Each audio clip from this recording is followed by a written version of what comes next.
बिस्मिल्लाहिर्रहमानिर्रहीम और अस्सलाम वालेकुम। 27 जनवरी और पाकिस्तान में पीर की रात। आज अभी तक की अहम खबरें और मेरा तज्जिया। सबसे पहली खबर आपके सामने न्यू दिल्ली और श्रीनगर से रखते हैं, जहां पर हिंदुस्तान बर्क रफ्तारी से अपनी एक्सपेंशन कर रहा है और वो तमाम काम कर रहा है जो आज से 10 साल पहले किसी ने सोचे भी नहीं होंगे। आपको ये तो पता ही है कि इससे पहले हिंदुस्तान आर्टिकल 370 ख़त्म कर चुका है। आर्टिकल 370 ज़मानत देता था मकबूजा कश्मीर को, कश्मीर की वैली को एक जुदागाना तशख़्ख़ुस की, और वो मुख्तलिफ था हिंदुस्तान के बाकी इलाकों से, कानूनी तौर पर, हिंदुस्तान के साथ उसके रिलेशनशिप्स के तौर पर, हिंदुस्तान के उनके ऊपर जो इख्तियारात थे उसके तौर पर। फिर बीजेपी की जो हुकूमत है, नरेंद्र मोदी जिसके वज़ीर आज़म हैं, इनकी जो पिछली टर्म थी उसमें उन्होंने आर्टिकल 370 ख़त्म किया और जो मकबूजा कश्मीर का जुदागाना तशख़्ख़ुस था उसको ख़त्म किया और कश्मीर को अपने अंदर उसी तरीके से, मकबूजा कश्मीर को अपने अंदर उसी तरीके से खींच लिया जैसे भारत के दूसरे इलाके हैं। और उसके बाद आपको पता है कि कश्मीर में कितनी अनरेस्ट हुई, वहाँ पर कैसे पैलेट गन्स चली, कैसे पूरा एक कर्फ्यू लगाया गया और एक लॉ एंड ऑर्डर का मसला रहा। पूरा का पूरा मकबूजा कश्मीर जो था वो एक जेल बना रहा। लेकिन बहरहाल उन्होंने अपनी पॉलिटिकल हिकमत अमली से बहुत सारा सफ़र बहुत थोड़े अरसे में तय किया, और उस सारे वक्त में हम कौन सा सफ़र कर रहे थे वो मैं आपको अभी बताता हूँ। लेकिन उन्होंने पहली दफ़ा ये जो हाल ही में कश्मीर में होने वाले इलेक्शन थे उनमें हमने टर्नआउट भी बहुत बेहतर देखा और इलेक्शन का दिन भी स्मूथ देखा। उन्होंने जो इंटरव्यूज़ उनके मीडिया ने वहाँ से शेयर किए, ज़रूर उसमें थोड़ा बहुत तो उन्होंने ऊंच नीच की होगी या काफ़ी ज़्यादा की होगी और आल्टर्ड या डॉक्टर्ड आप कह सकते हैं उन इंटरव्यूज़ को। बहरहाल कश्मीरी लोग कश्मीर की सड़कों पर खड़े उन वोटों के अंदर हिस्सा भी डाल रहे थे और कह रहे थे कि हम चाहते हैं कि यहाँ पर इलेक्शन हो और डेमोक्रेसी हो। मतलब 370 भी ख़त्म कर दिया, हिंदुस्तान के बाकी हिस्सों की तरह उसे अंदर अपने उसे आप कह लेंगे ज़म भी कर लिया और उसके बाद वहाँ पर इलेक्शन भी करवाए। हिंदुस्तान ने जब जब मकबूजा कश्मीर में इलेक्शन करवाए वहाँ टर्नआउट बहुत लो होता था और लोग उस हुकूमत को कठपुतली हुकूमत कहते थे और उसमें शमूलियत नहीं करते थे। लास्ट जो इलेक्शन हुआ उसमें आपने देखा कि ये तमाम चीज़ें आपको इम्प्रूव करती हुई नज़र आईं। अब जो आज आपके सामने खबर रख रहे हैं वो ये है कि अब हिंदुस्तान ने एक वंदे भारत नामी फास्ट ट्रेन जो है वो चलाई है और रेलवे लाइन बिछाकर पहली दफ़ा हिंदुस्तान को कश्मीर श्रीनगर के साथ कनेक्ट कर दिया है हिंदुस्तान के बाकी हिस्सों को। ये जो उन्होंने रेलवे लाइन बिछाई है ये आसान काम नहीं था। 100 से ज़्यादा सुरंगें खोदनी पड़ी, बहुत ही ऊंचे पहाड़ों में से ये ट्रेन गुजारनी पड़ी और इसमें एक ब्रिज ऐसा भी है जो शायद हिंदुस्तान का या दुनिया के जो ऊंचे तरीन ब्रिजेज़ हैं उनमें से एक है। 1300-1200 कुछ फीट की बुलंदी पर से ट्रेन वहाँ से गुजरती है, तो ये बहुत ही ऊंचे जो ब्रिजेज़ हैं उनमें से एक ब्रिज है दुनिया का। और उन्होंने ये सारा काम रिकॉर्ड मुद्दत में किया और अब एक फ़ास्ट ट्रेन जो है वो दिल्ली से मुसाफिरों को नई दिल्ली से लेकर श्रीनगर पहुंची। ये वो लैंडमार्क आप ये कहें कि उनकी इन्फिल्ट्रेशन कहें या आप उनकी कामयाबी कहें या आप उनकी जो भी आपने वर्ड देना है from Pakistani point of view, मैं I leave it to you, लेकिन वो बहुत ही तेज़ी से बर्क रफ्तारी से अपनी एक्सपेंशन वहाँ कर रहे हैं। दूसरी तरफ हम क्या कर रहे हैं, आप हमारे हालात देखें कि हमने मकबूजा कश्मीर को तो हमेशा आज़ाद करवाने की बात की और वहाँ पर इंसानी हकूक़ की खिलाफ वर्जी की, लेकिन आज़ाद कश्मीर की मैं जब आपके सामने ख़बर रखता हूँ तो आपको लगेगा कि हम तो हिंदुस्तान को सपोर्ट कर रहे हैं। मसलन कल की खबर क्या है कि अहमद फरहाद जो एक कश्मीरी हैं, शायर हैं, इस्लामाबाद में रहते हैं, लेकिन कश्मीर से उनका जीना मरना, सारा उनका घर बार, सारा बैकग्राउंड कश्मीर से, उनको उठा लिया था पाकिस्तान की ISI ने और उनको प्रोड्यूस नहीं किया जा रहा था। उनकी बीवी ने जाकर अदालत में रिट की थी। भला हो जस्टिस मोहसिन अख्तर कियानी का, जिन्होंने स्टैंड लिया और आखिरकार ISI के सेक्टर कमांडर को जब बुलाने की बात की तो फिर अहमद फराद को कोहाला पुल पर जाकर छोड़ दिया गया और वहाँ से उनकी गिरफ्तारी डाली गई और उनको एक और बेहुदा मुकदमे में कश्मीर के एक थाने के अंदर प्रोड्यूस किया गया और बाद में फिर अदालत ने उनकी बाजियाबी करवाई। अब अहमद फराद क्योंकि खुलकर पाकिस्तानी मिलिट्री जनरल्स के ऊपर तनकीद करते हैं तो अब जब अहमद फरहाद को अगवा किया हुआ था तो उनकी बिल्डिंग के नीचे किसी मजदूर की मौत हो गई थी। उसका जाली झूठा मुकदमा दर्ज किया गया है और उसमें नामजद किसको किया गया है? अहमद फरहाद की बीवी को। एक तरफ हिंदुस्तान जो है वो फास्ट ट्रेन के साथ न्यू दिल्ली को श्रीनगर के साथ जोड़ रहा है, कश्मीर को अपने अंदर खींच रहा है, 370 ख़त्म कर रहा है, वहाँ पर इलेक्शन करवा रहा है, नॉर्मलसी की तरफ जाने की पूरी कोशिशें कर रहा है। और दूसरी तरफ 2 महीने पहले हमने आपको रिपोर्ट किया था कि पाकिस्तान के साथ मिलाने वाले तमाम जो आज़ाद कश्मीर की सड़कें थीं, जो रास्ते थे, उनको आज़ाद कश्मीर के लोगों ने ब्लॉक किया था एहतजाज करते हुए, जो वहाँ पर गुंडागर्दी हो रही थी। आज भी जो आज़ाद कश्मीर के अंदर मामलात हैं उसमें बहुत ही तशनगी है लोगों के अंदर, जिस तरीके से वहाँ पर मनूवरिंग की जा रही है, और वो भी वही सारी जो करप्शन है, जो मिस मैनेजमेंट है, जो बैड गवर्नेंस है, उसी के ख़िलाफ़ लोग जो हैं वो सरापा एहतजाज हैं। दूसरी तरफ मैंने आपके सामने खबर रखी है अहमद फराद जैसा कश्मीरी बेटा, कि अब उसको चुप करवाने के लिए, उसको हरास करने के लिए, उसको ब्लैकमेल करने के लिए अब पाकिस्तानी एजेंसीज जो हैं उन्होंने उस पर नहीं बल्कि उसकी बीवी पर, जो कि एक हाउसवाइफ है, उसके ऊपर कत्ल का झूठा मुकदमा जो है वो दर्ज कर दिया है।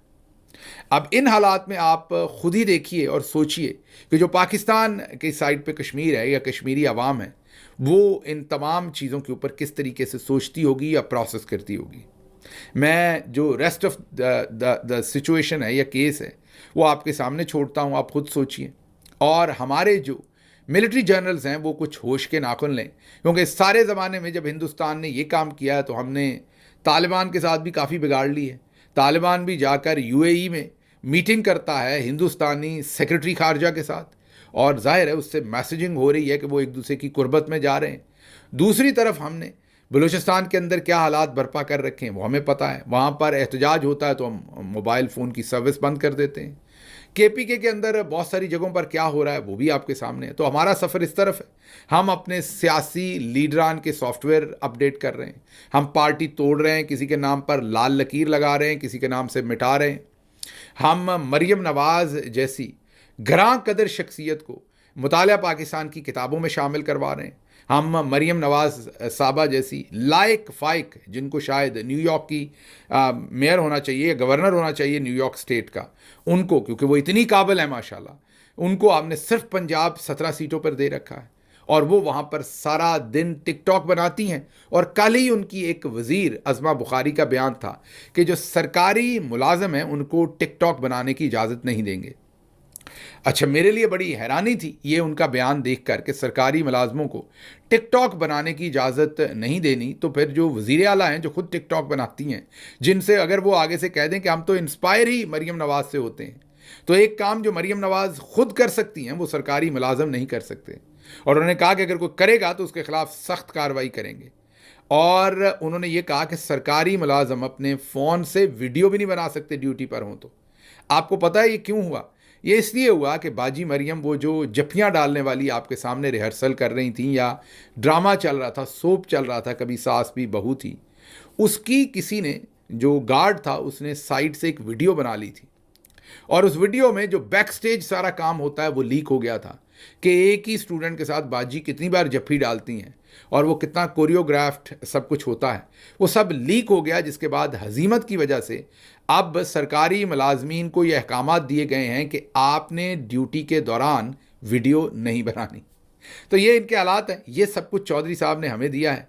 ना हमारे पास इन्वेस्टमेंट है, ना हमारी जो सिक्योरिटी है मुल्क के अंदर, उसमें दुनिया में हम तीसरे जो इनसिक्योर तरीन कंट्रीज़ हैं, जहाँ पर सबसे बुरे सिक्योरिटी के हालात हैं, हम उसमें आए। हमसे सिर्फ नीचे 2 मुल्क हैं, वरना हम नंबर 1 होते।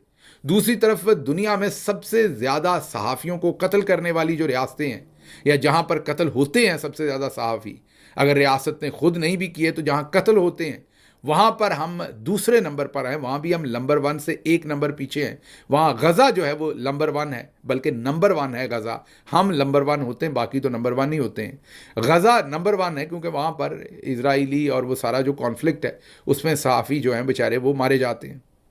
तो इन हालात के अंदर पाकिस्तान की जो तरक्की का सफ़र है वो किस तरफ को है और हिंदुस्तान की तरक्की का सफ़र किस तरफ है वो आपके सामने है। अभी मैंने आपके सामने सुप्रीम कोर्ट ऑफ पाकिस्तान में जो मौजूदा तौर पर हो रहा है वो रखना है, लेकिन उससे पहले आपको बताऊं कि लाहौर में क्या हो रहा है। लाहौर में स्टेज ड्रामे होते हैं, जो एक्ट्रेसेस हैं वो वहाँ पर डांस करती हैं, जिसको रियां नंगा फहश डांस कहा जाता है, जो पाकिस्तानी इक़दार के मुताबिक नहीं सोचा जाता, समझा जाता। ये समझ से बाहर है कि उनको देखने कौन जाते हैं। क्या वो किसी और मुल्क से जहाज़ों में बिठाकर आप लोग लाते हैं? वो आप ही के मुल्क के हैं। जो कल्चर है जो वो देखना चाहते हैं, ये वही कल्चर है जिनको आप मरियम साहबा ये बेचती रही हैं कि मेरे पास गंदी फिल्में हैं और फ़लाँ फ़लाँ की हैं। ज़ाहिर है जब आप बताती हैं कि फ़लाँ फ़लाँ की गंदी फिल्म है तो आपने वो देख रखी है, इसीलिए आप उनको ब्लैकमेल करती हैं। जिस मुल्क की बड़ी पॉलिटिकल पार्टी में से उनकी जो एक सफ़े अव्वल में होने वाली मोहतरमा हैं या लीडर हैं, वो टेलीविज़न पर बैठ के कहें कि मेरे पास फ़लाँ फ़लाँ की गंदी फिल्म है, मतलब ये कहें कि मैंने देख रखी है और मैं उससे ब्लैकमेल करूंगी, तो वहाँ पर स्टेज पर अगर थोड़ा सा उरेया डांस हो रहा है तो फिर मुझे बताइए कि फिर उस पर आपका एतराज़ कैसे बनता है। लेकिन बहरहाल उन्होंने कहा कि मैं लाइफ टाइम बैन कर दूंगी, जो भी अब मॉरल पुलिसिंग भी होगी, मतलब कि जो भी डांस करेगी, जो पसंद नहीं होगा जो वाला डांस मरियम साहबा को, वो अब लाइफ टाइम वहाँ पर बंद कर दिया जाएगा। फिर ये भी बता दें कि उनका वो जो धंधा बंद होगा सबका, उसके उन्होंने पैसे कहाँ से लेने। मैं ये नहीं कह रहा कि उस तरह का डांस होना चाहिए, लेकिन अब जो सही वाला डांस होगा उस पर भी पैसा बनाएगी पुलिस, और आपके इन डायरेक्शंस के बाद रिश्वत सतानी का एक बड़ा बाजार गर्म हो जाएगा। आपका तो एक एक बैग जितने पैसों का है वो पूरे ड्रामे की कास्ट जो है वो पूरा साल उससे खाना खा सकती है, मतलब कि अपना घर चला सकती है। तो एक तरफ आपकी रौनक है और दूसरी तरफ जो लोग काम कर रहे हैं आप उनको भी रोक रही हैं। ये आपके अंदर भी ज़ियाउल हक प्लस प्लस आ रहा है। और हमारी सोसाइटी तो वैसे भी भेड़ चाल है, ऐसी चीज़ों के ऊपर बड़ी खुश होती है। फ़ौरन मज़हब जाग जाता है और कहते हैं कि देखें ये तो गंदगी हो रही थी, इसको रोक रहे हैं।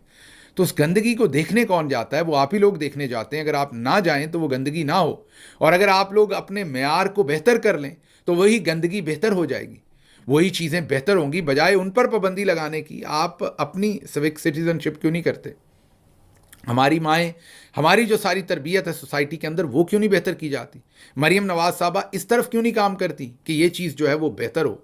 वहाँ तो ख़ुद ये ख़वातीन को इनके अपने वालिद साहब कहते हैं कि हमारे जलसों में नॉर्मल ख़वातीन आती हैं, वो नहीं आती जो ठुमके लगाती हैं, नाच गाना करती हैं, जैसे कि तहरीक इंसाफ के जलसों में। राना सनाउल्लाह कहते हैं कि औरतें जो हैं वो तहरीक इंसाफ की, उनके ठुमकों में सब कुछ नज़र आ रहा था।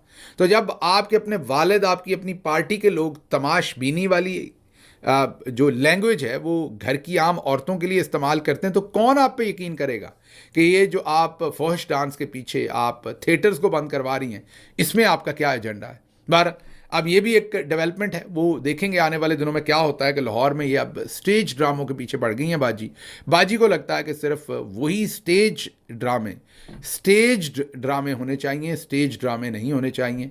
और बाजी को लगता है कि वो जो टिकटॉक पे ड्रामे होते हैं वही बेहतर है, और वो भी सिर्फ इनको करने की आज़ादी है, कोई और सरकारी मुलाजम वो नहीं बना सकता।